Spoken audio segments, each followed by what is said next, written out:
Today on Rappler, Senate President Enrile confirms he refused to give cash gifts to 4 critics in the Senate.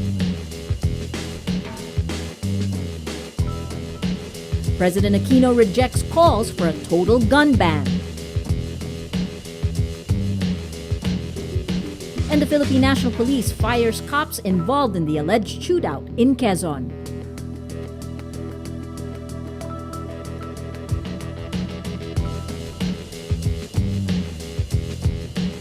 Hello, I'm Maria Ressa. Welcome to Rappler, your social news network.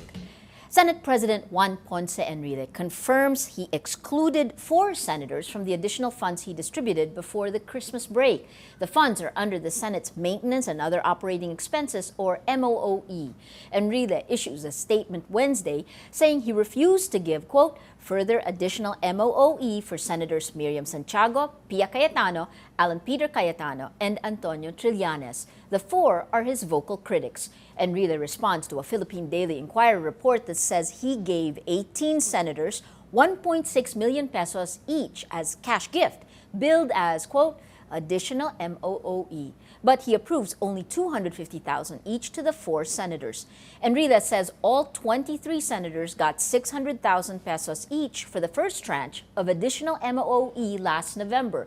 But he excludes himself and the 4 senators from the second tranche released before the Christmas break.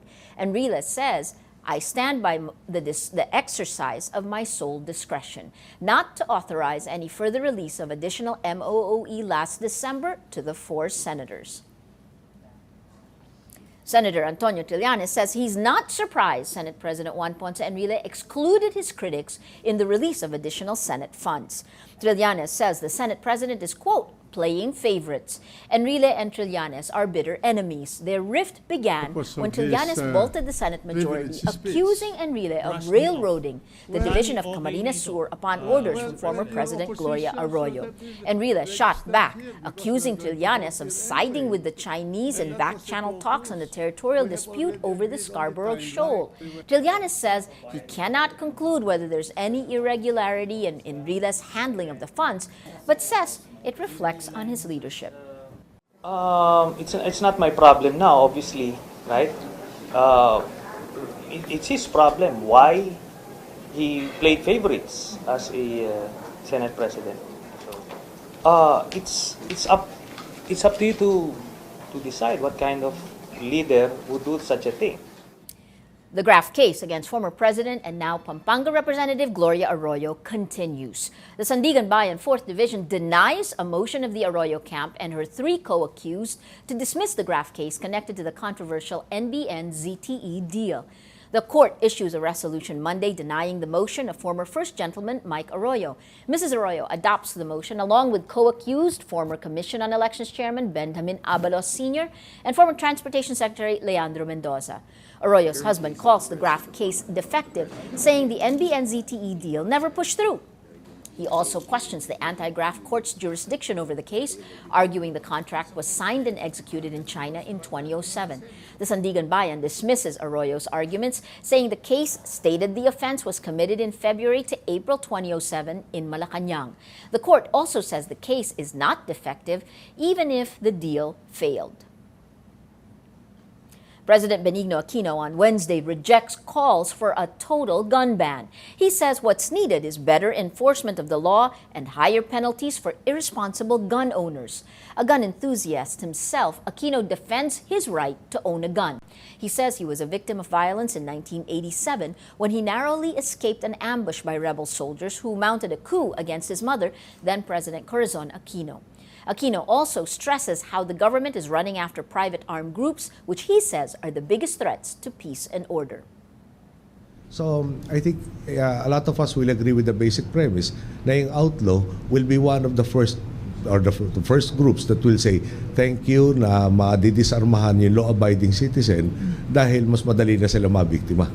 So it sounds nice, no? Total gun ban, but the total does not happen because the outlaw will not. So we will not stop in our pursuit of all of these people who are outside of the law and get them before the bars of justice. So The Philippine National Police fires the police chief of Quezon and officials involved in an alleged shootout in Atimoan, Quezon on Sunday. The intelligence unit under Superintendent Hansel Marantan and Quezon Police Chief Senior Superintendent Valeriano de Leon are relieved from their posts and ordered to face the National Bureau of Investigation. On Wednesday, Interior Secretary Mar Rojas says the police violated rules during the incident. These include the following. 1. The police did not use a marked vehicle at the main checkpoint. 2. They did not put up signs at the checkpoint to indicate the PNP set it up. 3. Except for one, the cops at the checkpoint wore civilian clothes. Reports show there are 23 police officials involved in the alleged shootout. On Sunday, 13 alleged members of a gang reportedly involved in robbery and illegal drugs are killed by police in Quezon. In a press conference, President Aquino says he doubts the incident was a shootout. He adds, other information started to come in that appeared inconsistent with the purported story. To the outsider, the Feast of the Black Nazarene may look like an extreme religious ritual, but for its devotees, suffering is a badge of honor. Devon Wong reports. There doesn't seem to be any method to the madness. Frenzied worshippers climb over one another to grab at what they believe is their chance at a miracle. I'm in Quiapo to witness my first feast day of the Black Nazarene. It's a daunting spectacle, and to the outside eye, it looks more like a stampede than an act of worship. But for the devotees, they say that suffering through the Nazarene is wearing a badge of honor. Mark Puyao became a devotee 3 years ago when he was invited by his friends to the event.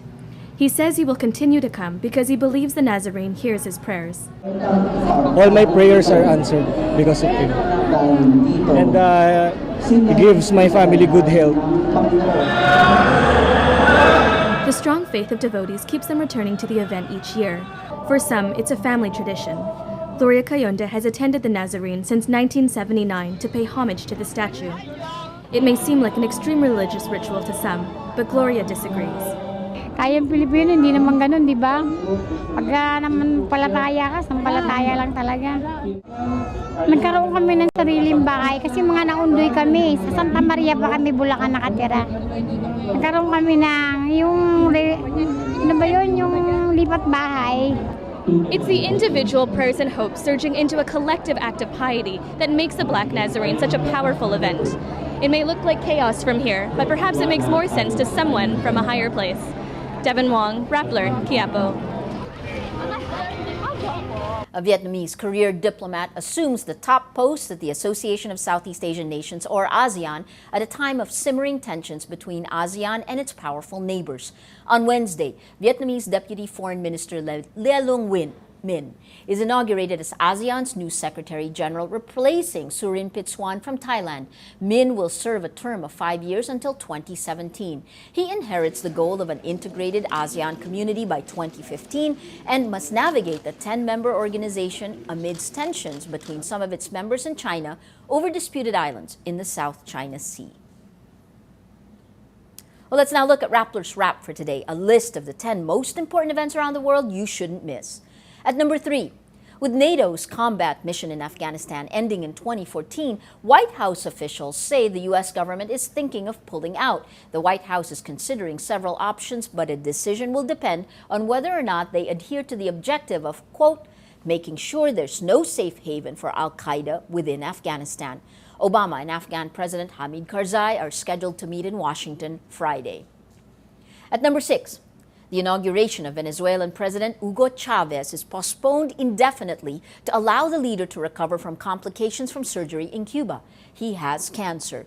The decision by legislators to postpone his swearing-in comes after controversy over whether his current term can be extended beyond January 10 and calls by the opposition for the Supreme Court to intervene. At number 8, Day 1 of the 2013 Consumer Electronics Show in Las Vegas has been a letdown to some because of the lack of any groundbreaking announcements. Known as one of the biggest annual tech events in the world, CES is the place for major tech announcements, but there were few a day into the week-long event. There are interesting devices like Kingston's 1 terabyte USB thumb drive. No specifics on pricing yet, but the device is set for commercial launch in the first quarter of 2013. Several television manufacturers also show off new large screens screens, Ultra HD 4K televisions. ZTE also announces a 5-inch Android phone with a 13-megapixel camera. And at number 10, disgraced cyclist Lance Armstrong will talk about the doping scandal that dramatically brought down his cycling career in an interview with Oprah Winfrey the third week of January.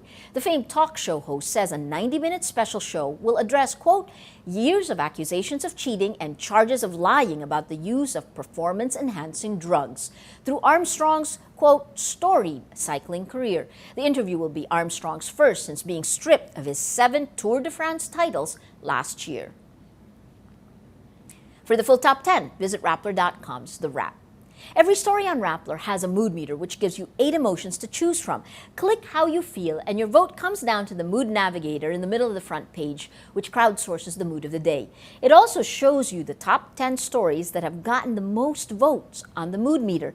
If we take a look today, Enrile, one of the top stories, Enrile's cash gifts exclude 4 critics, 83% angry, 8% annoyed, 3% amused, and 2% happy. The story that's gotten the most votes on the mood meter is a sports story. Best of his generation, Messi wins, 98% happy, 1% amused, at 98% happy, contributing to the mood of the day. Today, most people are happy. Well, that's Rappler's Newscast for today, Wednesday, January 9th, 2013. Visit Rappler.com and watch our newscast Monday to Friday. Tell us how you feel on our mood meter and help us crowdsource the mood of the day. I'm Maria Ressa. As we say at Rappler, tomorrow begins today.